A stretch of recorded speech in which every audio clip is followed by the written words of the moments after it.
ya gané, ya perdí, ya reí y lloré, ya grité y callé, me prendí y apagué y fui feliz, lo sentí, fui temor, fui dolor, aprendí que al llover, luego le sigue tu sol, aceptando que al creer siempre podemos. No interesa si empezamos hoy de nuevo. Lo que siento es parte del universo. Yo te confieso que al cerrar los ojos siempre yo te veo. Te sentí. Ay, amor.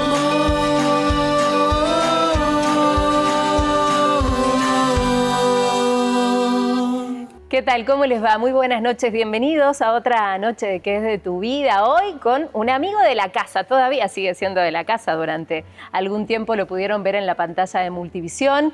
Es un apasionado de la comunicación en todas sus formas, creería yo, también de las relaciones públicas, de la imagen política, de todo lo que hace a la gestión de la comunicación institucional también. Es dueño de medios, pero más voy a destacar que es dueño de una familia hermosa. Pero de todo eso vamos a hablar en esta noche de ¿Qué es de tu vida? José María Caro? Zambrano, un gustazo. Muchísimas gracias. Dueño de nada. ¿Dueño de qué? Dueño de nada. No sé quién era la canción, digamos. ¿Ah? ¿Dueño de qué? ¿El Puma era? Mira, No. si yo contaba todo lo que vos hacés, nos quedamos sin programa. Por eso, mejor que la pregunta que le da nombre a este programa la respondas vos. ¿Qué es de tu vida, José? ¿Qué es de mi vida? Me sigo divirtiendo. Creo que cumplí 50 años en mayo pasado y es como que uno se empieza a replantear cosas o al menos a darse cuenta de cosas. Debe ser la edad, capaz que baja la respiración, no lo sé.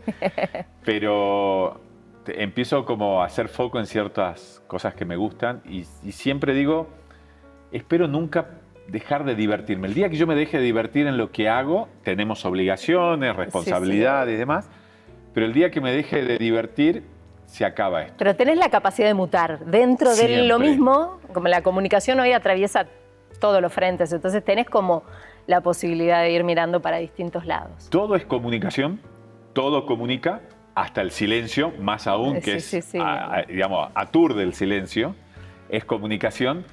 Y frente a eso me meto en cualquier juego donde aparezca la comunicación. Y después digo una cosa, lo que no tiene forma dentro de una institución, una organización, un espacio político, va a parar a la comunicación. Che, ¿de quién es esto? Ah, de comunicación. Listo. Hasta que se dan cuenta que en definitiva es así transversal. Todo está atravesado, claro. digamos, por la comunicación, lo cual es fascinante, es muy desgastante, es un juego fantástico, pero que demanda mucha energía. Y es algo que a mí me encanta. Y lo hice desde muy chico. Hoy me doy cuenta, era esto, no había otra cosa, digamos. Por ahí iba mi vida. Hablando de eso, de cuando sos chico y obviamente idealista y soñás con un montón de cosas que las cumpliste, imagino yo, a la mayoría de ellas, ¿qué te quedó pendiente, José? Porque es como que alguien que estudia o empieza la carrera de comunicaciones tiene así como ¿Qué me quedó puntas? pendiente? A ver, creo muchas cosas, soy muy curioso. Vuelvo a esto de... Tengo algo en contra de ser curioso, de que me puedo aburrir rápidamente de algo y le dejo de prestar atención. Entonces me tengo que divertir. Tampoco en una cuestión caprichosa. Tengo por otra parte que tenés una generación X, que tenemos por ahí el mandato de los padres desde arriba, que lo queremos cumplir. Y sobre todo que la carrera misma no junta todo lo que tenemos esa característica. Estamos todos ahí los soñadores, lo que nos gusta, la imagen, exponernos y demás. ¿Qué me queda pendiente? Creo que actuar me queda pendiente, que nunca lo hice. El otro día, justamente por ahí el stand-up es otra cosa, pero es dentro de la actuación.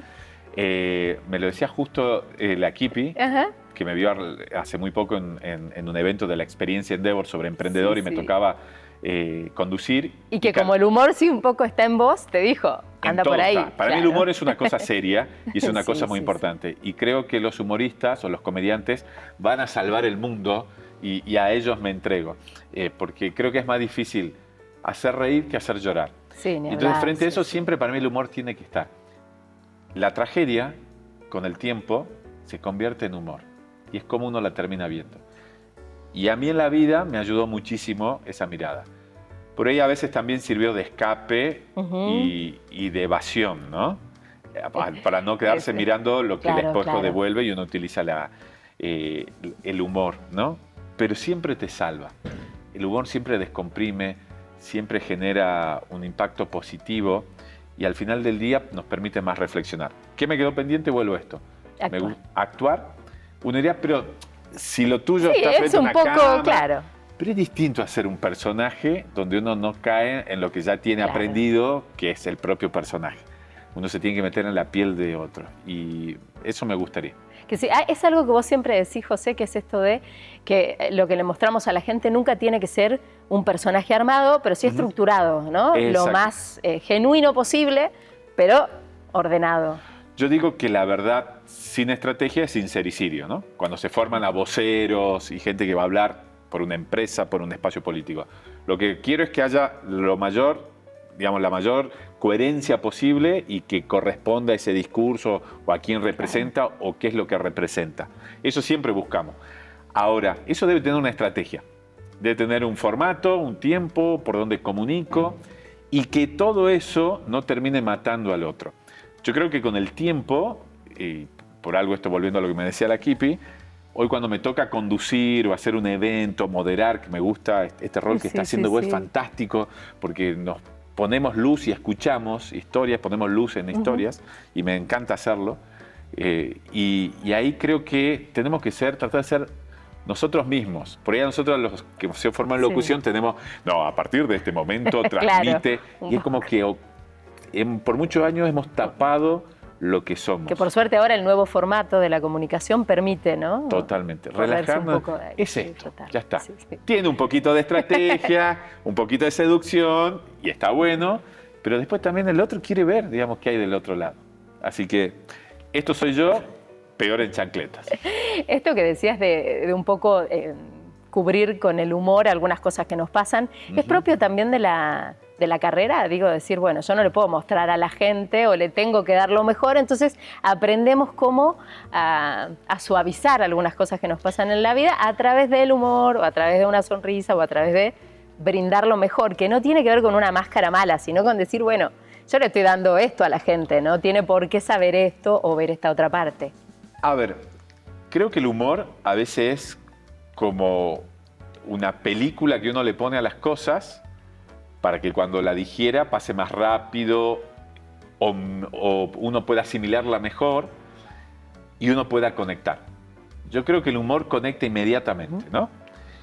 Incluso en todas sus variables. Claro, rompe el hielo fácil. Rompe el hielo, puede causar efectos negativos, claramente, el humor negro y demás, y a mí me gusta explorar y consumir distintos tipos de cosas, pero siempre creo que detrás del humor hay una construcción inteligente de cómo ver la realidad. Ajá. El que tira un chiste o algo, hay como una doble lectura de lo que está viendo en la realidad y cómo la puede dar vuelta. Entonces, en eso me fascina. Presto atención mucho a los distintos tipos de humor y conecto con gente que tiene humor. Vuelvo a esto. Tampoco con personas que estén tirando chistes todo el tiempo, que es otra cosa.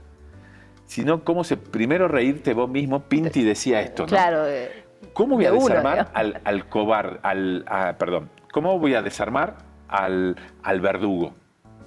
Y cuando yo me ría de mí mismo, ya el verdugo no puede hacer más nada que hacer. Sí, totalmente. El que hace bullying, que es actualmente lo que se dice, si yo primero me reí de mí, vos no tenés nada más que hacer. Ya le quitas poder. Totalmente. Y ahí va. Mex Urtiberea decía que a veces el humor es un poco también de los cobardes, digamos, la fuerza de los cobardes, que no podía dar un golpe porque el otro es mucho más grande, tiene un físico más grande, y capaz que lo voy a desarmar con el humor. Pero creo en esto, en esa conexión de sentirnos humanos. Incluso internamente, ¿no? Porque el humor funciona tanto para uno como para el resto. Todo el tiempo. No me olvido más una vez, inicio de matrimonio, uno está como dos mundos que se chocan, sí. Y yo discutiendo, y siempre mi mujer mucho más inteligente que yo, claramente, y yo rezongando como un niño, y de repente tenía un talco, no me acuerdo qué era, que me estaba poniendo en los pies, y hice así, tiré el talco, chocó, ¡pum! Y fue una nube y quedé tapado por la nube. Y yo tenía mucha bronca en ese momento, pero ahí me empecé a reír de una forma y dije, esto era casi una escena de los tres chiflados. Pero bueno, yo creo que siempre, y otra cosa digo es, Dios tiene un extraño sentido del humor. De las cosas que hace a veces cuando vos decís, no, digamos, acá fue él que dijo, te voy a hacer esta jugada. Bueno, y además esto de ser inteligente en el manejo, sobre todo cuando ocupamos roles de responsabilidad social, más en tu caso, que te dedicas a eso, es como que tiene que ser inteligente porque vos tenés que cuidar, es decir, que la gente igualmente te crea, que haya credibilidad en lo que decís, pero que no te impida poder ejercer la comunicación también desde el humor. Todo el tiempo. Pero fui aprendiendo que mientras más genuino, que es lo que más nos cuesta a nosotros los comunicadores, porque inmediatamente pensamos todos, che, ¿cómo le cayó? ¿Cómo fue? ¿Qué sé yo? Hay una intención, lo que ya dijimos inicialmente, pero cuanto más genuino sos y más la gente quiere saber, porque en el fondo termina diciendo, pucha, sí, igual que yo, o hace lo mismo y demás.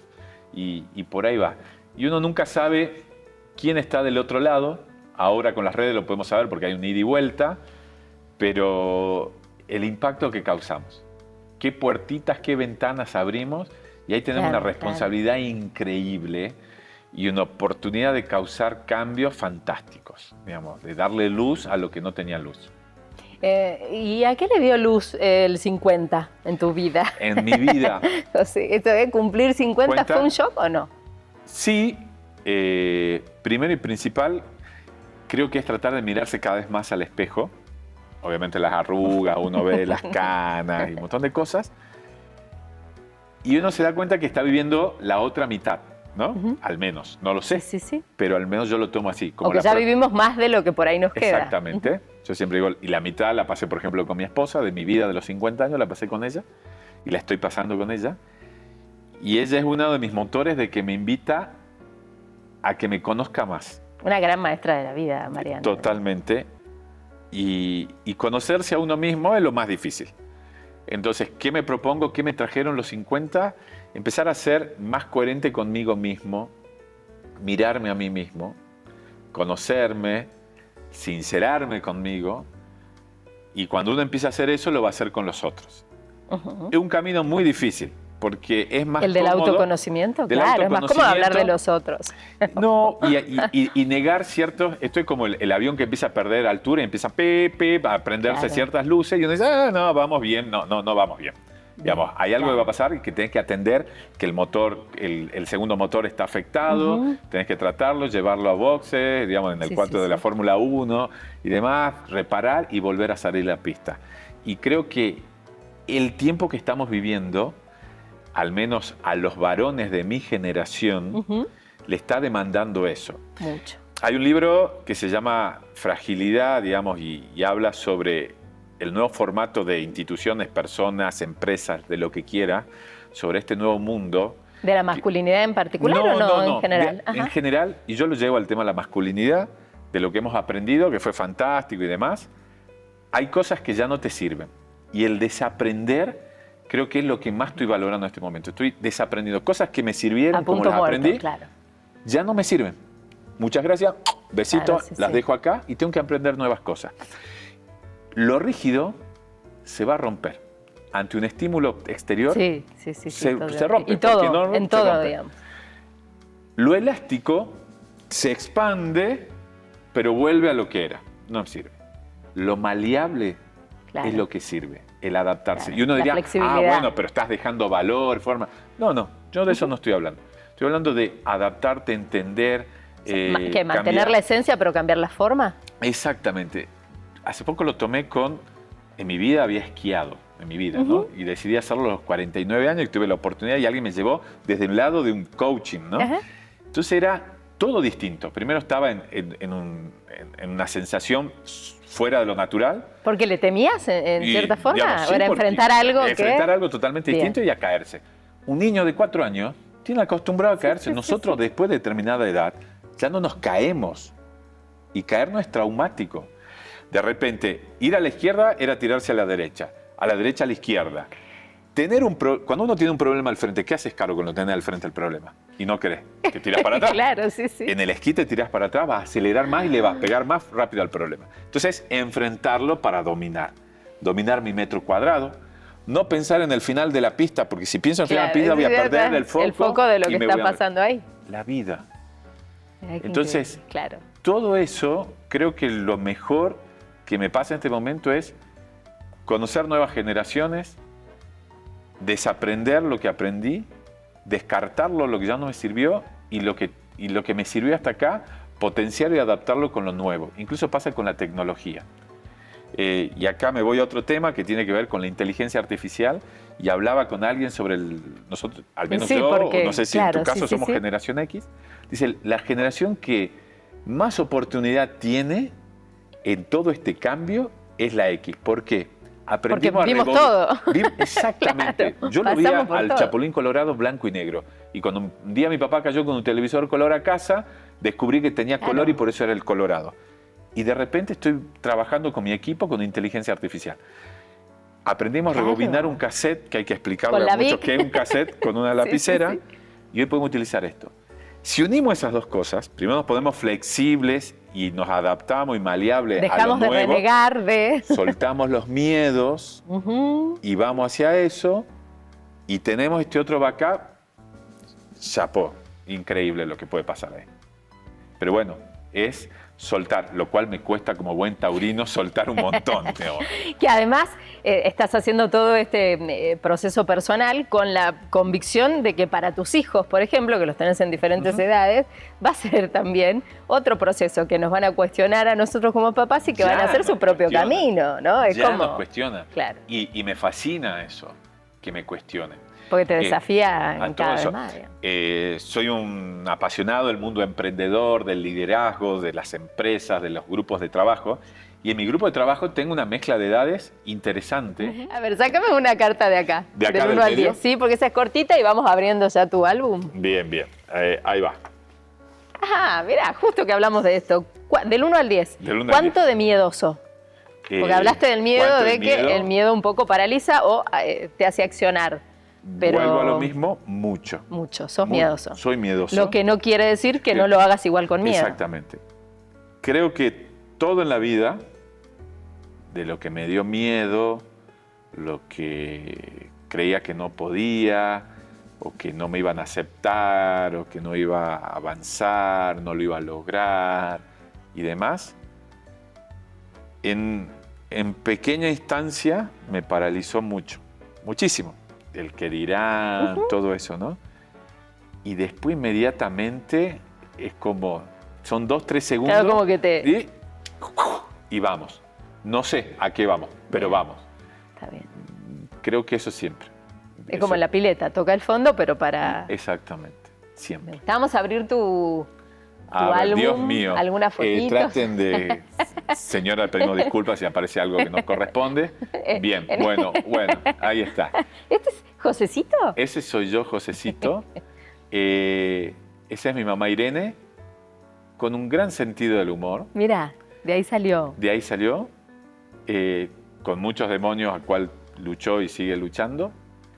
Mi papá Rafael, que le decían el gringo, a quien extraño un montón. Se me fue justo al inicio de la carrera cuando comencé comunicaciones. Un ingeniero civil que tenía, obviamente, la mirada de ingeniero, yo comunicador. ¿Le costó la elección de tu carrera? No. ¿No? Bien. Siempre los dos, papá y mamá, y mi viejo en la última etapa, apoyaron mucho mi fantasía. Siempre fui un chico con mucha fantasía. Ahí me ven bastante parecía a Simón, lo veo ahora, digamos. Y apoyaron eso porque yo era el que no jugaba al fútbol ni nada, pero mi papá, como era ingeniero, en casa siempre había elementos de construcción. Entonces yo iba a ver un circo y armaba el circo con eso en casa y los traía a mis amigos de Villa Las Rosas a jugar en ese circo y los metía en mi mundo. Y creo que nunca ellos me frenaron eso. Si veía el pesebre, que me encantaba, que fue mi fuente de inspiración de miles de cosas, que terminé siendo el que es de Villa La Rosa, lo replicaba en mi casa. ¿Siempre te gustaba crear el escenario? Siempre crear. Y ellos me lo motivaron todo el tiempo, por más que hacía saltar la térmica en mi casa, porque armaba unos tableros y demás, que mezclabas un poco. De casualidad no prendí fuego casa a mis hermanas. Y eso tuvo... Yo siempre le agradezco a mi papá y a mi mamá, que me motivaron todo el tiempo. Y a mi papá, que siendo ingeniero civil, Claro. Pero él también me ayudó toda la estructura del pensamiento. Lo del ingeniero también creo que lo tengo metido dentro en esto de poder gestionar ordenadamente, porque los comunicadores a veces no tenemos eso, ¿no? Como desordenados. Pero por ahí tengo esta cuestión de la lógica que me ayudó él. Y segundo, alguien que decidió ser papá casi a la edad que tengo yo ahora, unos 5 años menos, los 45, cuando ya podría tener su vida resuelta y decidió meterse en todo eso. Entonces me puso la vara de ser papá muy alta. Porque si él lo logró, yo tenía mucho por hacer. ¿No llegó a verte brillar, digamos, en tu carrera, eso sí? Sí, no. Yo estaba en segundo año de la facultad, cuando él muere, de un cáncer tremendo, pero empezaba a ver que yo ya qué quería y de dónde iba. Que lo tenías claro, por lo menos. Exactamente. Y yo creo que ahí es como dijo, bueno, listo, me entrego, ya está. Este loco va a ver qué hace su vida y se fue. Pero lo extraño mucho. Mucho. Seguramente. Y siempre, ¿no? Sí, un montón. Vamos a otra de estas fotos y si esta ya es parte de tu familia. Digamos, es la primera tanda. La primera generación. Mariana, mi amor, con quien estoy la mitad de mi vida con ella. Morita, muy parecida a ella, con algunas cosas mías, que hoy tiene 20 años. Ya ¿Y qué camino eligió? Ella eligió, bueno, no iba a quedar muy lejos el tema. Claro. Mariana trabajó en producción de moda, en diseño, viene de la publicidad y después y también de la comunicación. De la comunicación, está estudiando producción y diseño de moda en Buenos Aires. Ya está produciendo algunas cosas y demás y se terminan mezclando ahí. Siempre la creación, ¿no? ¿Cómo? Exactamente. Y aquí estoy abrazando, que ahora él me abrazaría a mí del tamaño, que es Tobías, nuestro segundo hijo. Hoy tiene 17, hace poco volvió de Bariloche. Está terminando el colegio ya. Está terminando el colegio. El año que viene quiere estudiar sobre informática y sobre inteligencia artificial. Claro. Pero creo que va a terminar yendo, le gustan mucho los vínculos, las relaciones, así que yo creo que va a andar por ahí, va a utilizar esa herramienta para otra, pero bueno, los dejo ser. Sí, bueno, porque le va a servir igualmente para todas. Para todos. Y ahí ya está la familia completa. Sí, qué lindo recuerdo ese viaje increíble de los 15 años de Morita, que mira con cara seria arriba, porque ya un adolescente de 15 años no puede salir sonriendo en la foto de familiar. El que sonríe ahí, el otro que se agarra es Simón, que está ahí, que llegó después de 10 años de Tobías, que vino con una gran enseñanza para que nuestros cerebros sean se moldean a distintas cosas. Nació con síndrome de Down, Simón, y hoy nos enseña muchas cosas más que la que nosotros le podemos enseñar a él. Quien está del otro lado de Mora, de pelo negro, que está muy parecida, es una prima de Mora que hoy viven juntas en Buenos Aires. Son como hermanas. Claro. Y bueno, Tobías, que está ahí, todavía chico, y Mariana.